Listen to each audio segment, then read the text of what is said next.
Hi, I'm Sarah, a 28-year-old graphic designer who loves being creative, and I'm also expecting a baby. Right now, I'm standing in my living room, surrounded by yellow and green decorations. My best friend Emily is up on a ladder, hanging the last of the welcome baby banners. Emily, you're a lifesaver, I say, rubbing my big belly. I don't know how I would have pulled off this gender-neutral baby shower without you. She smiles down at me. That's what best friends are for, Mama. Plus, I love driving your mother-in-law crazy with all this yellow and green. I can't help but laugh. Oh, don't remind me. Linda's been texting me non-stop about the baby's gender. If she sends me one more old wives' tale about how to tell if it's a boy or girl, I'm going to lose it. Just then, my phone buzzes. Speak of the devil, is that her again? Emily asks as she climbs down the ladder. I nod and show her the screen. She wants to know if I'm craving salty or sweet foods. Apparently, that's a foolproof way to tell the baby's gender. Emily rolls her eyes. I swear, that woman needs a hobby. Tell me about it, I say, putting my phone down. Mark's trying to keep her calm, but you know how she is. As if on cue, my husband Mark walks in, looking a bit stressed. Hey, babe, the nursery's all set up. My dad's bringing over the last of the furniture later. Thanks, hun. How's your mom handling all of this? He runs a hand through his hair. Well, she's persistent, but don't worry, I've told her 100 times we're keeping it a surprise. Good luck with that, Emily says with a smirk. Just then, the doorbell rings. It's my parents, Robert and Carol, their arms full of gifts and snacks for the shower. Oh, sweetie, the place looks wonderful, Robert says, putting down the boxes with a big smile. Your mother's right, you've done a great job, kiddo. As we're chatting, Mark's phone starts ringing. He looks at it and sighs. It's Mom again. I better take this, Mark says as he steps out, trying to calm Linda down. Emily comes over to me with a grin. $10 says she's trying to get him to spill the beans about the baby's gender. I shake my head. No bet, that's a sure loss. As the day goes on, more friends and family arrive to help set up. The house is filled with excitement, but I can't shake the feeling that Linda is up to something. Every time Mark's phone rings, I get a little more nervous. Later that evening, while Mark and I are getting ready for bed, I decide to bring it up. Hun, is your mom okay? She seems extra intense about the gender thing. Mark sighs and pulls me close. You know how she is, she just wants to be involved. But don't worry, I've got it under control. I nod, trying to believe him, but as I drift off to sleep, I can't help but wonder what Linda might have planned for the baby shower tomorrow.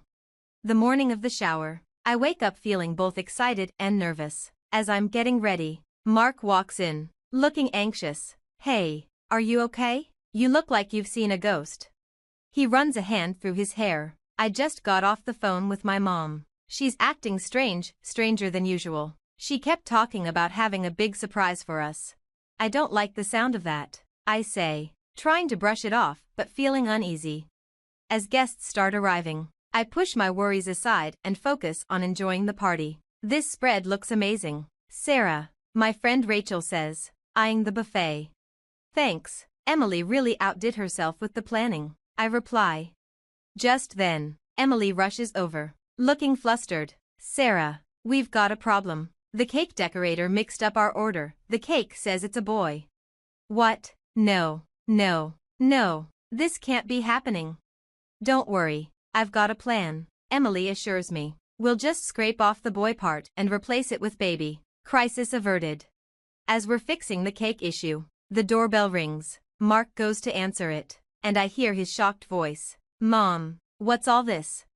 I turn to see Linda barging in, followed by a small group of people I didn't recognize. She was holding a bunch of blue balloons, and a man in a white coat stood beside her. Surprise, darling, Linda sang out. I've brought the party to you.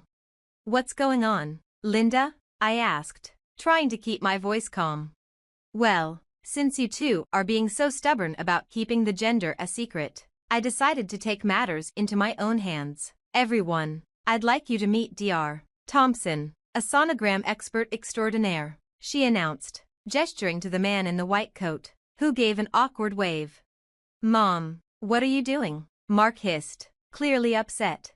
I'm revealing the truth. Dear, it's a boy. And I have proof, Linda declared, pulling out a folder and waving it around. I have the latest sonogram pictures right here. Dr. Thompson will examine them and confirm what I already know. I felt my face flush with anger and embarrassment. Linda, that's enough. This is our baby. Our choice. You have no right. Oh, pish posh. Linda interrupted. I'm the grandmother. I have every right to know.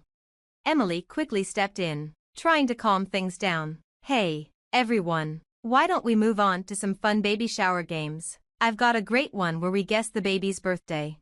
But Linda wasn't having it. She marched over to Dr. Thompson and shoved the folder into his hands. Go on, doctor. Tell them what you see. The poor man looked terrified. I'm not sure I should. Of course, you should, Linda insisted. I paid you good money for this. The room gasped, and Mark's face turned pale. You did what? Linda realized her mistake too late. Oh, fine. Yes, I paid him, and I've been talking to your obstetrician too, Sarah, trying to get the truth out of her. But she wouldn't budge, even when I offered her a very generous donation. I felt sick to my stomach. You tried to bribe my doctor, Linda? That's illegal. The room erupted into chaos as Mark started arguing with his mother. How could you do this, Mom? This is a complete violation of our privacy. I was just trying to help. You two are being ridiculous with all this secrecy. I can't take it anymore. Linda shot back. Overwhelmed, I stormed out of the room and locked myself in the nursery. As I sat there, surrounded by the soft yellows and greens we had chosen, I could still hear the commotion continuing outside. This was supposed to be a happy day, but it turned into a complete nightmare. It's been 3 days since the baby shower disaster, and I'm still shaken. I'm sitting at our kitchen table, staring at my phone when Mark walks in. How are you holding up, babe? Honestly, I feel awful. Your mom violated our privacy, possibly broke the law, and ruined what was supposed to be a special day. Mark sighs, running his hands through his hair. I know, and I'm so sorry. I've been trying to talk to her, but she's just not listening. Just then, my phone buzzes. It's Emily. Hey, what's up? Sarah, you're not going to believe this. Remember that Dr. Thompson from the shower? I did some digging. He's not a doctor at all. He's an actor Linda hired. I nearly dropped my phone. Are you serious? How did you find out? I recognized him from a local theater production. I called the theater, and they confirmed it. His real name is Steve Daniels. I relay the information to Mark, and his face turns red with anger. That's it. I'm calling my mom right now. He puts the phone on speaker as Linda answers. Hello, dear. Have you come to your senses about the gender reveal yet? Cut the crap. Mom, we know about the fake doctor. How could you do this? There's a pause before Linda responds, her voice defiant. I did what I had to do. You two were being ridiculous with all this secrecy. I can't hold back anymore. Linda, you had no right. You violated our privacy and potentially broke the law. Oh, please. I'm the grandmother. I have every right to know about my grandchild. Mark's voice is ice cold. No, Mom, you don't. And until you can understand that and apologize, we're going to need some space. He hangs up, leaving a tense silence in the kitchen.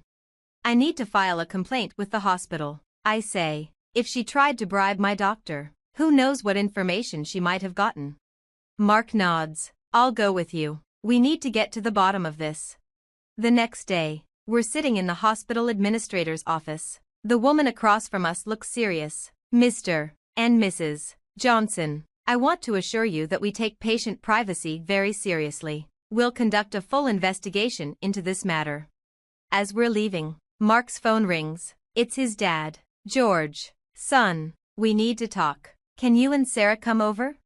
When we arrive at Mark's childhood home, George looks tired and upset. I'm so sorry, both of you. I have something I need to show you. He leads us to his study and pulls out a box filled with papers. Your mother. This isn't the first time she's done something like this. I've been keeping track over the years. She's always had trouble respecting boundaries, especially when it comes to family.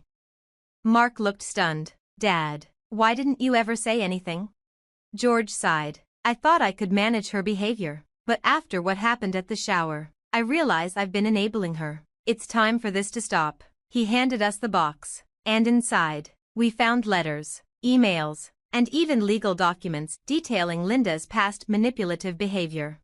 There was an incident at your cousin Jenny's wedding, George explained. Linda tried to change the venue without telling anyone because she didn't like the original choice. And when your brother Tom was applying to colleges, she submitted applications in his name to schools he didn't want to attend. I felt a mix of vindication and sadness. George, thank you for showing us this. It helps to know we're not alone in dealing with her behavior. Mark put his arm around me, his voice determined. We're going to get through this, Sarah, together. And we're going to make sure our baby is protected from this kind of manipulation. After reviewing the evidence George gave us, Mark and I sat in our living room, trying to decide our next move. I can't believe it's come to this, but I think we need to take legal action, I said.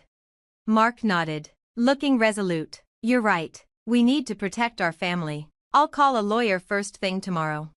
The next day, we met with Attorney Johnson in her office. Based on what you've told me, we have grounds for a restraining order and possibly charges for invasion of privacy and harassment, she said. What about the hospital? Shouldn't they be held accountable too? I asked. Let's start with the restraining order against Linda. We'll address the hospital situation separately. A week later, we received a call from the hospital administrator. Mrs. Johnson, we've completed our investigation. I'm deeply sorry to inform you that one of our nurses, under pressure from your mother-in-law, did leak some of your confidential information. I felt my blood boil. What's being done about this? The nurse has been terminated, and we're implementing stricter privacy protocols. We'd like to issue a formal apology and discuss compensation for this breach. After hanging up, I turned to Mark. Well, at least they're taking it seriously. Small consolation, he grumbled, but it's something. Weeks passed, and finally, we found ourselves in the courtroom. Linda sat at the defendant's table, looking defiant. The judge entered, and the proceedings began. Our lawyer presented the evidence, the fake sonogram expert, the attempted bribery, the leaked medical information, and George's documentation of past incidents. Linda's lawyer tried to paint her actions as those of an overzealous grandmother, but the judge wasn't buying it. Mrs. Linda Johnson, this court finds you guilty of harassment and invasion of privacy. You are hereby fined $10,000 and ordered to attend mandatory therapy sessions to address your controlling behavior, the judge declared. I squeezed Mark's hand as the judge continued. Furthermore, a restraining order is granted. You are to have no contact with Sarah and Mark Johnson unless they initiate it. As we left the courthouse, Mark turned to me, his eyes filled with remorse. Sarah, I'm so sorry. I should have stood up to her years ago. I promise, from now on, our family comes first, always. We're in this together. Mark, we'll get through it, I reassured him. Months passed, and the big day finally arrived. In the delivery room, with Mark by my side, our beautiful baby boy came into the world. As I held our son for the first time, I couldn't help but smile. He's perfect, Sarah, absolutely perfect, Mark whispered. George, holding his grandson, beamed with pride. He's got your eyes, Sarah, and Mark's nose, Emily added with a laugh. Surrounded by our friends and family, I looked at Mark and our son, feeling a deep sense of peace and strength. We had been through so much, but we emerged stronger, ready to protect our little family from any toxic influences. Now that our story has come to an end, I have a question for you. If you were in my shoes, would you ever consider forgiving Linda and allowing her back into your child's life? Or do you believe that some actions are truly unforgivable when it comes to protecting your family? Share your thoughts in the comments below. Your experiences and opinions matter and might help others facing similar situations. If you enjoyed this story and want to hear more like it, don't forget to hit that like button and subscribe to the channel. Your support means the world to us and helps us continue sharing these real-life dramas.